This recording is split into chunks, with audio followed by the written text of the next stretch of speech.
From the near record-breaking snowfalls last week to record-breaking heat, this season is turning out to be incredibly bipolar.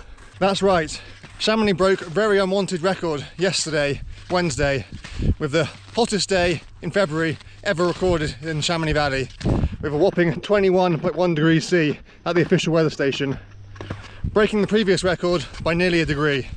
Now, 1 degree Celsius might not sound like much, but in the world of temperature records, that is major, that is huge. So, very much not a record that we've been wanting to be breaking. Yesterday does appear to have been the peak of this heat dome, but it's still incredibly hot. It's at least 15 degrees down in the Tour at the moment. Feels even warmer than that up on the hill in the sun right now. The temperatures will be coming down a little bit day on day throughout the rest of the week, but we are still well and truly in this very warm tropical air mass. So we appear to have skipped a season, straight from Snowmageddon last week to summer right now. Freezing levels have peaked at over 3,300 metres here on the Chamonix side of the Massif. That's the kind of freezing level you would expect on a pleasant summer's day, even in the middle of August. Definitely not what you would expect in mid to late January. Naturally, the snow has transformed very, very quickly. There's probably only a couple of days to be able to enjoy the nice soft powder before everything heated up, which is a real shame.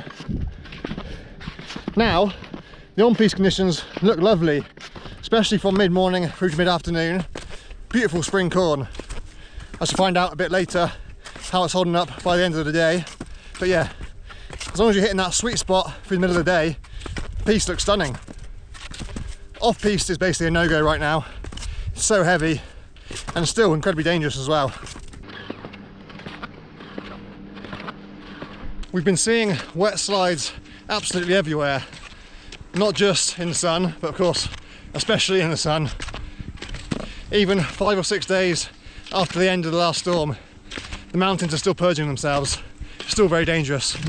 You will have no doubt seen by now, especially if you watch my midweek reports, that back on Tuesday, we had an absolutely massive avalanche inbounds at Megeve, in an area that had never previously avalanched before in the 40 years or so of it being a ski area. So even though that part of the mountain is controlled, there are avalanche control cannons there. The avalanche released above those cannons, somewhere that nobody had ever previously considered an avalanche might trigger. So yeah, pretty scary stuff. As you can see, the main UK schools half term may be over now, but it's still incredibly busy up on the mountain. It's currently week 1 of the Paris schools half term, week 2 of both the north and south of France. So there may be a lot less Brits out right now, but it's still absolutely heaving up here.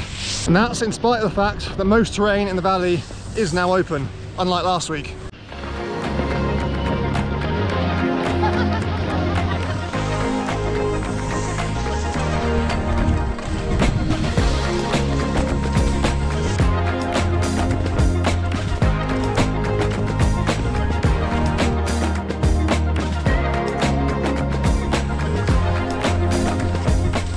They had temporarily reopened the road over the Col de Monte a couple of days ago, so you could then get in and out of Valorcine and ultimately Switzerland, but they have since closed it again, or at least it is now closed from 10 AM through to 11 PM because of the risk of wet slide avalanches up there still.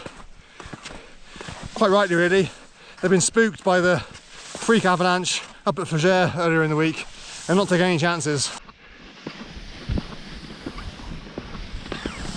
A little bit of good news, and it is now viable and I believe quite straightforward to ski all the way to the glacier snout if you're doing the Vallée Blanche, which means you can ski all the way down to town without first having to take the gondola up to Montenver.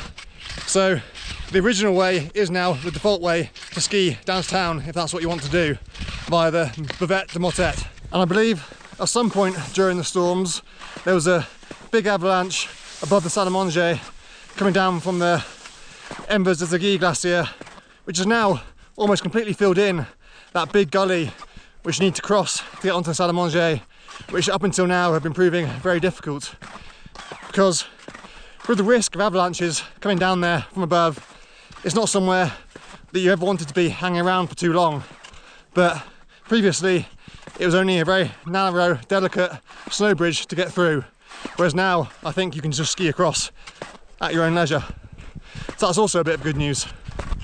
This is the aftermath of the big avalanche that came down in Le Gaillon, which is on the edge of town, the popular rock climbing crag, which is about 10 minutes walk from the centre of Chamonix, if you're not familiar with the area.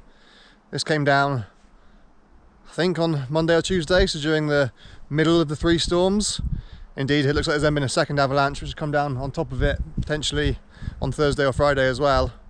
So the first avalanche, the big one, is full of rocks and trees and mud and other debris, so the snow is really dirty. It is still snow, it looks like it's mostly mud, but it's just very, very dirty snow. But then the second avalanche, which came down on top, I don't even be able to tell the difference from the camera, but that's much cleaner, whiter looking snow. It's come all the way to the car park, which is why this car park is often closed during the winter, even though it looks perfectly safe down here. Indeed, in some years, it even comes all the way down to the road. Right now, the road is closed. This does happen most seasons, there's nothing exceptional here. This is a well-known avalanche runnel, but still, it's pretty impressive when you do get to see it up close. Probably see a little bit more clearly now, the 2 different avalanche tongues. There you got the really dirty snow from the first avalanche. Indeed, it almost looks like it's been ploughed, been pushed back up there. I'm not sure if that's the case or not, it seems highly unlikely, but it is possible. And then at some point at a later time, this fresher, whiter avalanche came down, and this is the one that's come all the way down to the car park. So yeah, it's quite a long way.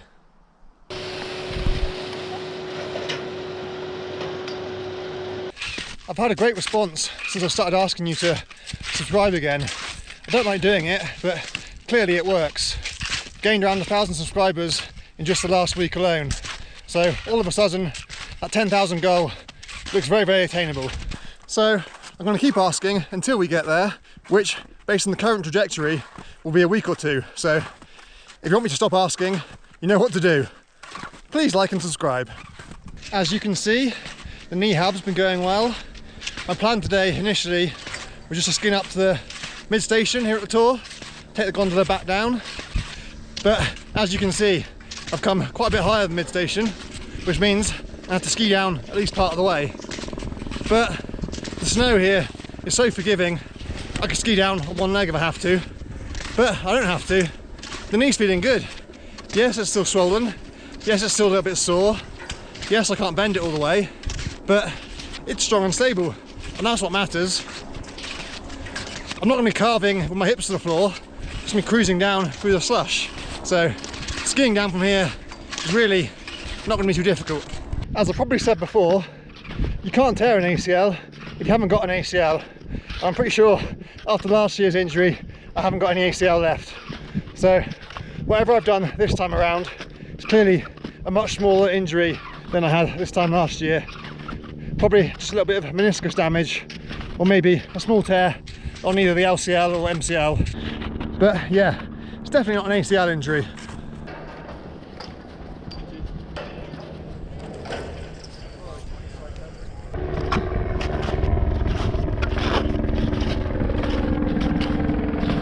And here we are, summit of Tête de Balme, just 7 days after I hurt my knee. I didn't dream that this would be possible this time last week when I'd blown it yet again, but here I am. It's remarkable what you can achieve when you put your mind to it. And this isn't me being reckless, pushing myself too hard. This is just me listening to my body and knowing what it's capable of. I've had 2 years worth of experience with a bad knee now. Of course, I'm not going to be skiing down this chattery top section. I'll walk back down to the top of the piece, but then on the piece, it's going to be perfectly fine. And this is a good place to show you just how quickly the snow can completely disappear again from exposed ridgelines, even when you've had 2 to 3 meters of snow barely a week ago. Of course, up here above the trees, a lot of that has just blown away, especially on the windward side of the slope, which is also the sunny west-facing side of the slope. So it's a double whammy.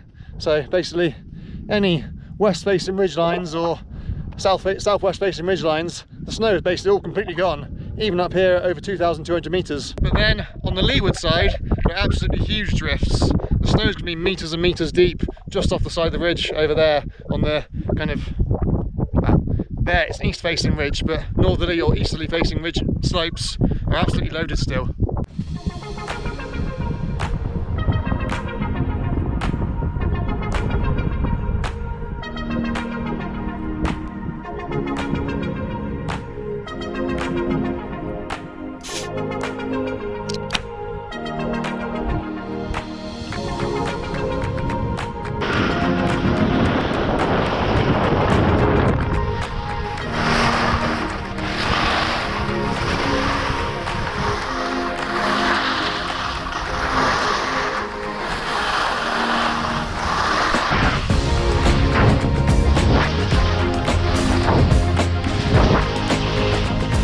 gone 5 PM now, and the upper runs here at the Tour are still perfect spring corn. It's only just starting to crisp up a little bit in the shade, but in the sun it's still lovely and buttery. This is lovely. I thought it would be wise to let the crowds of incompetent Parisians to go down and get out of the way before I skied down, which does of course mean I had to ski all the way to the base station now because the gondola is going to be closed by the time I get there. But that's okay. The knee's feeling really, really good. Yeah, it still hurts a little bit, but I feel in complete control, so I feel like I'm perfectly fine skiing all the way down, even though it's a red run.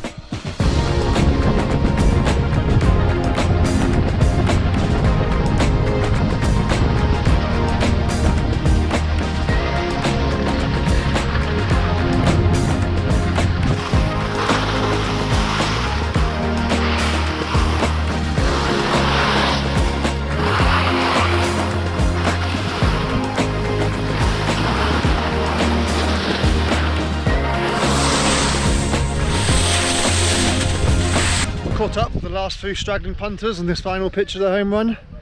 In spite of the heat, it's actually still holding up really well.